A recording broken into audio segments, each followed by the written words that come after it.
Welcome back. Tourette's Awareness Month is coming up, and here to talk about it is Isabella. Thank you so much for coming in today. Yeah, thank you. All right, tell us a little bit about Tourette's syndrome and some common misconceptions that people might have about it. Yeah, so Tourette's is a movement disorder or a tic disorder.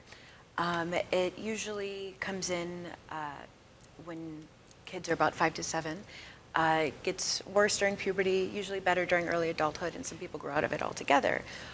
People usually think of it as like a swearing disorder. Most people with Tourette's don't swear. I think it's about 10 to 15% of people with Tourette's swear, but obviously that's funnier if you're like showing a movie with someone with Tourette's or in the media, Right. but that's really not common at all. Okay, tell us Yeah. about your journey and how you got your diagnosis and what your family went through. Sure.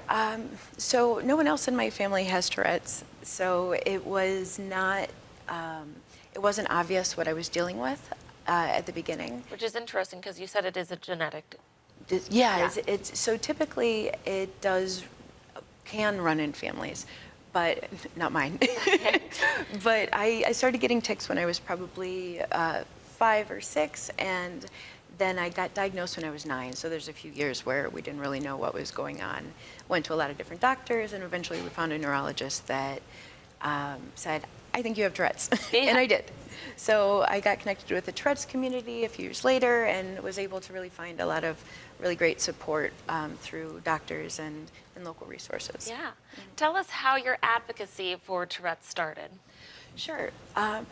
Originally, when I got connected with the local Tourette's Association, who's amazing, I got to meet people in the community. I was able to feel more empowered with something that can be, very debilitating and very embarrassing too.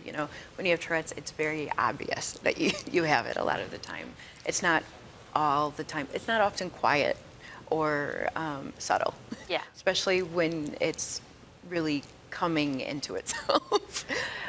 So I, got to be with a community of people who I was able to relate with, support, and connect with. And then through the National Tourette's Association, I went to Washington, D.C. when I was about 15 to basically, they have a youth ambassador program where you spend a weekend with people from all over the country, other teenagers,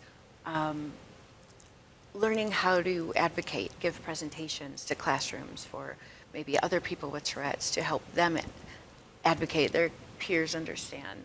And then we went and lobbied to Congress about Tourette's and disability advocacy. Amazing. Are there certain things that make it better or worse? When you get stressed, do you find it's worse? Like, what does it look like for you? Yeah, so stress definitely is a factor. I don't think stress is not good for anyone's nervous system. Yeah. And when you have these neurodivergent disorders, it definitely brings that out. Lack of sleep, can affect it. Eating healthy makes it better. I try to avoid a lot of sugar or maybe alcohol or things like that. Makes sense. Can take a toll, Yeah. but I think stress is definitely a big one. Let's get into your art because you have an event, Art for a Cause, coming up. Yeah, so I got connected with a foundation a couple of years ago in Canada who reached out to me because I'm an artist with Tourette's, and they were having a fundraiser auction and wondered if I could support with some art. And over the last couple of years, I've been able to stay connected with them. And they were connected with a group of women entrepreneurs in DC that throw events periodically.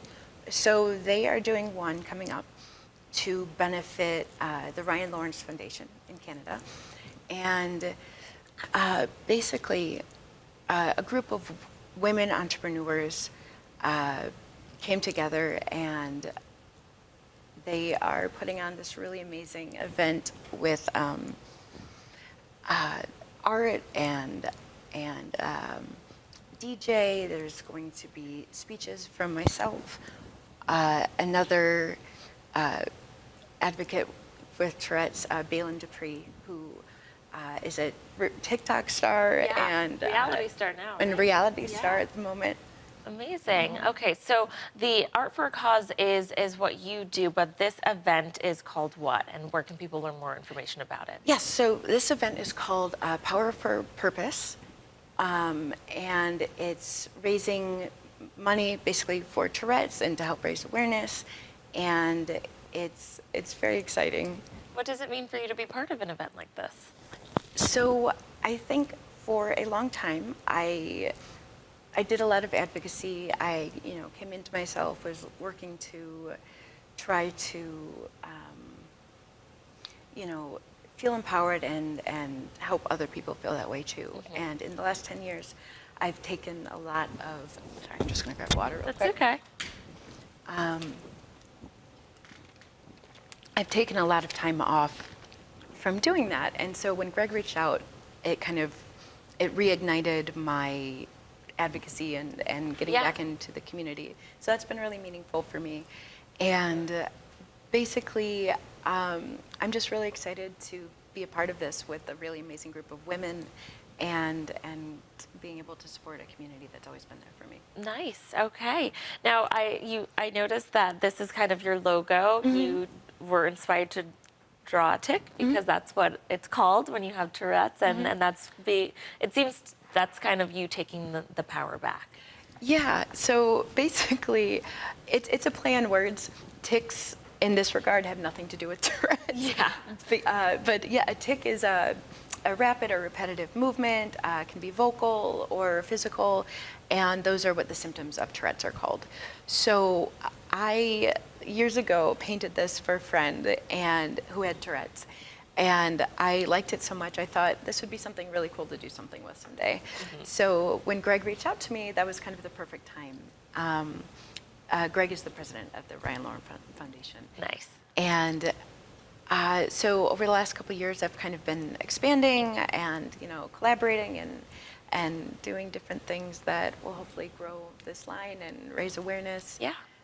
You're doing it. Thank you. You're doing Yeah. amazing. Well, thank you so much for coming in and sharing more and spreading your advocacy. And viewers, if you would like to learn more about all of the ways you can recognize Tourette's Awareness Month, you can visit IsabellaConstantino.com, where you'll also find the links to the Ryan Lawrence Foundation, the Tourette's Association of America, her Art for a Cause line, and the Eventbrite page to attend Power for a Purpose in Washington, D.C. Thanks again for coming in. Thank you so much.